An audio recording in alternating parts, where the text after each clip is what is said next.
Buonasera e benvenuti alla Stella Azzurra, questa è la 15ª giornata di Serie A. Si affrontano BMD Gianicolo e Alitalia Calcio.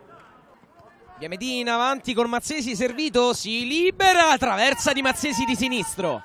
Filippo Mazzesi pronto alla battuta col destro. Va d'interno e la traversa, secondo legno.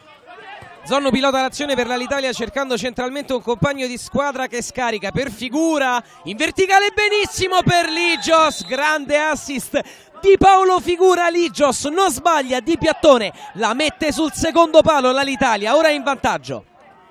L'Alitalia attacca con più coraggio, ha trovato il vantaggio, c'è Zonno che si libera di nuovo a destra, prova a piazzarla, Boni sul primo palo. Corner BMD, palla in mezzo, c'è il tocco col braccio di Della Fiorentina, sì, è calcio di rigore.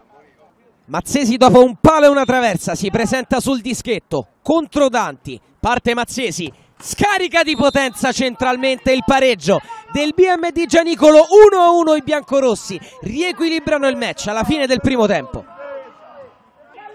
Il BMD attacca al limite dell'area, c'è un giocatore atterrato, è calcio di punizione. Occhio perché Mirante da qui può far male, parte Mirante, non regge l'urto. Danti, la dura legge del sinistro di Mirante, 17 in campionato, 2-1 del BMD. L'Italia prova a rispondere con la palla al limite, c'è Zonnu che la controlla e si inventa un gol incredibile. Gigi Zonnu, il pupillo di Maceratesi, la infila all'incrocio dei pali col collo sinistro. 2-2 dell'Alitalia, che gol di Zonnu.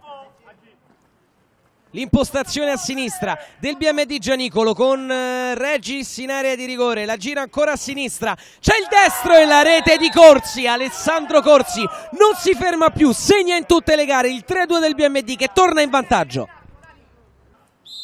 Mazzesi pronto alla battuta in verticale per Corsi che la spizza da bomber vero, il gol di Corsi. Mazzesi fa anche l'assist, Corsi letale in questo finale. Mirante sta per ripartire col sinistro, Danti a mano aperta.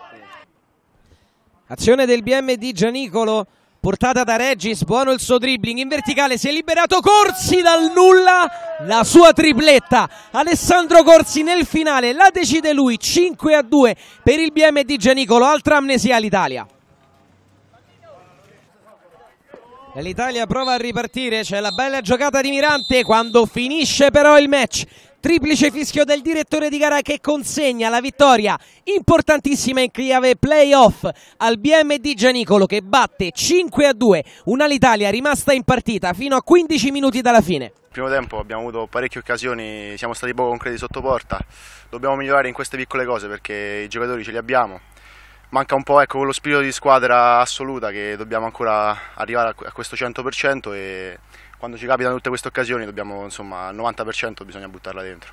Hanno giocato meglio, hanno meritato di vincere, abbiamo provato a stare in partita, abbiamo trovato il 2-2, ci abbiamo provato però poi sono stati nettamente superiori negli ultimi 10-15 minuti, noi siamo proprio crollati, hanno meritato di vincere.